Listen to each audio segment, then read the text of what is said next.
Het is gebruiksvriendelijk, veilig en heeft verschillende handige functies voor zowel particuliere als zakelijke klanten. Het belangrijkste nieuws van Curaçao in het Nederlands. Extra Journaal. Vers van de pers. Welkom bij Extra Journaal. We zijn hier op een prachtige plek op Curaçao. Op de achtergrond ziet u Venezuela liggen. Daarover later meer. Maar ja, we gaan nu Extra Journaal. We gaan nu het belangrijkste nieuws geven vanaf deze toch wel heel aantrekkelijke plek. We beginnen met het nieuws dat het toerisme 5 miljard gulden per jaar in onze economie stort. Dat heeft de minister van Economische Ontwikkeling, Roderick Middelhoff, gisteren gezegd tijdens een persconferentie. Middelhoff benadrukte dat toerisme onze grootste groeisector is. 5 miljard gulden, dat is alles bij elkaar opgeteld. Dan hebben we het over de uitgaven van toeristen, maar ook de belasting die opgeheven wordt, het eten dat gekocht wordt, de restaurants, de horeca, al die zaken bij elkaar zorgen ervoor dat Curaçao economisch blijft groeien. Dat is goed, aldus Middelhoff, maar hij benadrukte ook dat we moeten kijken dat alle randvoorwaarden in orde zijn. Eén daarvan die hij noemde is Politour. Dat is de toeristenpolitie, om het maar zo te noemen. Daar zijn nog vacatures voor open. Dat moet uitbreiden om te zorgen dat als er zaken zijn die nadelig zijn voor het toerisme, snel opgelost kunnen worden. En dan zijn de meeste gevallen helaas toch inbraken, diefstallen bij toeristen. En hij benadrukte ook dat dat iets is waar we aan moeten werken, dat dat niet verder uit de hand loopt. Chata wil uiteindelijk 1 miljoen toeristen. Dat is het doel van Chata. Dat zei Anoushka Kova. Zij is de voorzitter van Chata en ze sprak ook tijdens de persconferentie van de overheid gisteren. Ze liet weten dat 1 miljoen een mooi aantal is. In 2025 kwamen er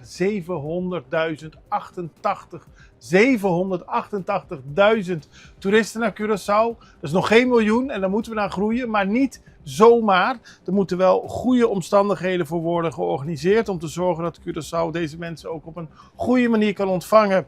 Ander interessant cijfer dat ze gaf is dat 25% van alle kamers op Curaçao momenteel uit appartementen bestaat. En met kamers bedoel ik plaatsen waar toeristen kunnen blijven slapen. Volgens Kova zie je dat daarmee mensen een andere vakantiebestemming willen hebben dan misschien in het verleden. Appartementen zijn heel erg populair. Record aantal passagiers op luchthaven, dat heeft KAP gisteren bekendgemaakt.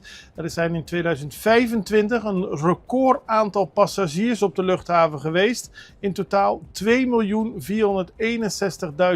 passagiersbewegingen. Dus dat gaat zowel over mensen die binnenkomen en weer weggaan. En dat is een stijging van 17% ten opzichte van 2024. Nog steeds Europeanen, waaronder een groot deel Nederlanders, vormen het grootste segment, gevolgd door passagiers uit de Verenigde Staten, Zuid-Amerika en het Caribisch gebied. 4% kwam uit Canada, aldus de Curaçao International Airport. Die heeft laten weten dat de cijfers heel aantrekkelijk zijn. En ook interessant is dat het aantal passagiers, of de luchtmaatschappij die de meeste passagiers brengt, American Airlines is, gevolgd door KLM en dan TUI en Avianca. Meer olietankers in Bullenbaai. En dat is goed te zien op deze mooie beelden die Elmerik Tielman, onze fotograaf, cameraman, heeft gemaakt van olietankers die zijn binnengekomen bij Bullenbaai. 14 januari kwam de eerste, de MV Regina. Dat heeft allemaal te maken met de deal van Amerika om 50 miljoen olievaten uit Venezuela te verkopen. En die worden voor een deel opgeslagen op Curaçao. En er zijn dus meer olietankers gekomen.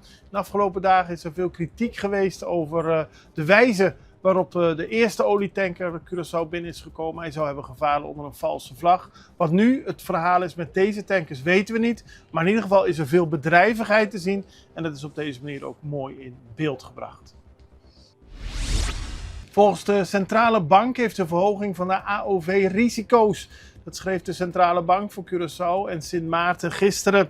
Het blijkt dat de verhoging van de AOV-uitkering juridisch verplicht is, maar zonder aanvullende hervormingen grote financiële risico's met zich meebrengt voor Curaçao. De Centrale Bank gaf een advies over de voorgenomen verhoging van de algemene ouderdomsverzekering. Volgens de Centrale Bank schrijft de geldende wetgeving voor dat de AOW-uitkering moet worden geïndexeerd. Daar is sinds 2021 geen sprake van. Dat is tenminste lange tijd niet aangepast. Maar deze verhoging heeft gevolgen voor de overheidsfinanciën en de houdbaarheid van het sociale stelsel. Aldus de Centrale Bank. Minister Boekhout bezoekt CMC. We hebben een nieuwe minister van Gezondheid, Milieu en Natuur, Tyrone Boekhout. En hij is bezig zich voor te bereiden op zijn functie. Hij zit er in de functie, maar hij maakt verschillende werkbezoeken. Gisteren bracht hij zijn eerste bezoek aan het Curaçao Medical Center. Daar ontmoette hij het managementteam en kreeg hij een presentatie van de directeur, Johan de Graaf, over de werkzaamheden van het CMC. Zoals u weet zijn deze week alle geplande niet spoedeisende operaties uitgesteld vanwege problemen met het sterilisatiesysteem. Hierover kreeg Boekhout een toelichting. Hij heeft ook afgesproken om binnenkort verder te overleggen met het ziekenhuis. Onder meer om maatregelen te nemen om de wachtlijsten bij de CMC te verkorten. En daar zal ook de SVB bij betrokken zijn, aldus minister Boekhout. Meer kansen voor Curaçaose filmsector. Dat werd gisteren bekendgemaakt. Curaçao Film Office en Stage 32 gaan een samenwerking aan. Doel is om Caribische filmmakers te versterken met wereldwijde certificering en training. Curaçao Film Office is het officiële overheidsorgaan dat zich inzet voor de promotie van Curaçao als filmlocatie.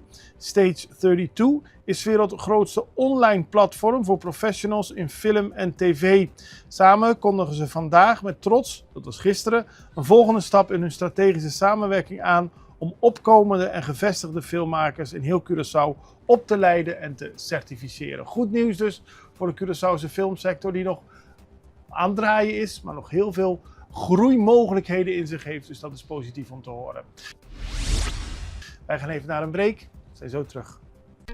Vida te mobilier. Ibo merece uma maneira mais fácil para atender bo assunto na bancário. Com a app no Boti Banco de Caribe, tudo consta na bo alcance. Login fácil, hace transferência rápido e bo saldo sempre na mão. Tudo em solo aplicação. Descargue voor de App Store of Google Play, registrar em diz algum passo e começar a explorar a world. Rápido, seguro e desenhar para quadra com boa necessidade. Banco de Caribe. Extra in Nederland. Van Amsterdam tot Arnhem, van Groningen tot Maastricht, Extra is erbij. Volg Extra Digitaal en blijf op de hoogte van de belangrijkste ontwikkelingen in Nederland. Extra Digitaal is te zien op verschillende platforms en kanalen zoals WhatsApp, YouTube, Facebook, Instagram en ook TikTok. Wilt u ons op de hoogte brengen van een evenement of iets doorgeven? Neem contact op via WhatsApp, e-mail, Facebook of bel gewoon 06 1364 2945. Volg of abonneer je op Extra Digitaal. Klik aan en volg ons.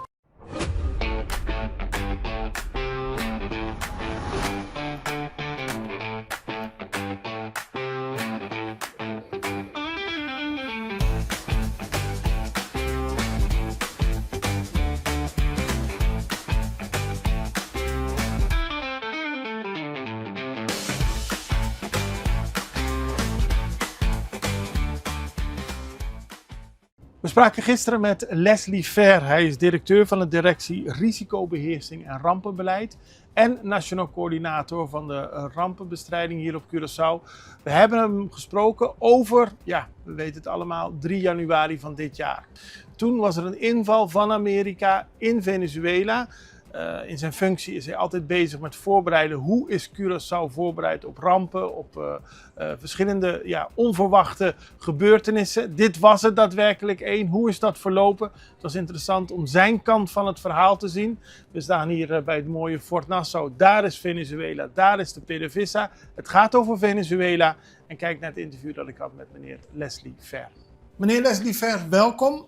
Directeur directie Risicobeheersing en Rampenbeleid en Nationaal Crisiscoördinator. Yes. Dat is een term, maar dan weet je nu al dat u het heel druk heeft. Dat klopt ook. Ik heb het ook heel erg druk, maar ik doe het samen met heel veel mensen. Dus ik heb een direct team bij de directie Risicobeheersing en Rampenbeleid. En samen met het team bedienen wij ook de gehele crisisorganisatie van Curaçao. Maar u bent het gezicht. Ja, ik ben het gezicht, maar het werk wordt echt door heel veel mensen heel gedaan. veel andere mensen Nee, gedaan. maar we kennen u natuurlijk en ook van de persconferenties met de minister-president. Ja. Als u daar aanwezig bent, u bereidt Curaçao voor op wat er zou kunnen gebeuren. Ja. Nou, we zitten nu in een geopolitieke situatie waar we naar kijken, dat zich ontwikkelt zonder dat wij het gaat. Hoe gaat het met Curaçao in deze geopolitieke situatie? En heb ik het nu overal over de situatie met Venezuela. Ja, de situatie is status quo zoals wij dat nu zeggen. 3 januari was een moment waarin het opbouw van al die militaire aanwezigheid van Amerika hier in de regio heel veel spanning en bezorgdheid heeft verzorgd. Volgens mij nadat de president van Venezuela is afgevoerd, is alles min of meer een beetje weer in de rust gaan zitten. Maar we blijven latent wel bewust, maar ook voorbereid op alles wat zou kunnen gebeuren in dat kader. Er is een plan hiervoor, de minister-president heeft dat ook in de Staten uitgelegd. Dus wij blijven wel voorbereid op verschillende scenario's, mocht het zo zijn dat dat nodig is. Tot nu toe werken de plannen? Een plan is altijd op papier perfect uitgewerkt. In de praktijk moet je even kijken hoe dat gaat uitrollen. Ik ben wel zeer trots op mijn mensen op Curaçao. Wij zijn een bevolking dat als het gebeurt, we schakelen en we dealen met de situatie zoals het begint. In de voorbereiding, zeg maar, de diensten, de organisaties die betrokken zijn bij de crisisorganisatie. Wij zijn aan het simuleren, maar ook met elkaar aan het overleggen, opleiding, training, oefening, dat soort zaken. Zodat wij nog beter kunnen reageren op waar je op voorbereid bent, maar ook op de veranderende omstandigheden. Want een crisis gaat bijna altijd anders dan wat op papier staat. Dat begrijp ik, maar het idee dat er gebeurt iets, dan moet automatisch, zou je bijna zeggen, politie, brandweer op de hoogte worden gesteld dat er mogelijk iets zou kunnen gebeuren. Dat hebben we natuurlijk gehad op 3 januari. Ja. Dat is goed gegaan. Dat heeft ook gefunctioneerd, De minister-president geeft opdracht, activeer de diensten die betrokken zijn bij dit dossier. Dat hebben we ook gedaan. Het is niet dat de crisisorganisatie is geactiveerd. Het gaat om de diensten. Ja. Wij komen bij elkaar om even de situatie te bekijken. De BOP, dus beeldvorming, oordeelvorming, besluitvorming. Laten we even kijken, wat is er aan de hand? Welke oordeel kan je daaruit halen? En wat moet er gedaan worden om je bevolking nog beter te beschermen indien nodig? Gelukkig heeft het 24 uur tot max 48 uur geduurd. En daarna gingen we over, dus helemaal rustig geworden. En hebben wij weer de situatie normaal weer vooral doorgegaan. Maar u wordt gewoon midden in de nacht gebeld en dan moet u zorgen dat iedereen... Ja, zo gaat het eenmaal. Daarvoor word ik gehuurd. Dus, de telefoon mag niet uitstaan? Ja. It's part of the job. Okay, we kijken gelukkig terug op iets wat goed gewerkt heeft. Lering uitgehaald. Aanpassen van je plannen indien nodig. Ja. En dan nou weer voorbereid zijn op alles wat er kan gebeuren. En hopen dat het allemaal meevalt. Hopelijk, ja. Hopelijk. Dank u. Dank u. En we sluiten af met internationaal nieuws uit Venezuela. Hoe kan het ook anders? De beperkingen op particuliere investeringen in de oliesector van Venezuela worden opgeheven. Het Venezolaanse parlement heeft gisteren hier een voorstel aangenomen. Dat lijkt de weg vrij te maken voor de terugkeer van Amerikaanse oliemaatschappijen. Afgelopen 20 jaar mochten bedrijven alleen opereren in samenwerking met het staatsoliebedrijf PDVSA. En die moesten ook een meerderheid in deze samenwerking hebben. Het wetsvoorstel dat door parlementsleden is aangenomen staat nu particuliere bedrijven die gevestigd zijn in de Bolivariaanse Republiek Venezuela toe zelfstandig olie te zoeken en te winnen. En dat is een belangrijke stap voor de verdere vercommercialisering van de oliesector. Vooral door Amerika, maar ook voor andere landen die nu mogelijk gemaakt wordt. Daarmee zijn we aan het einde gekomen van deze aflevering van Access Journaal. Ik wens u alvast een heel prettig weekend. Maandag zijn we er weer. Ik hoop u ook. Beste, tot ziens. Dag.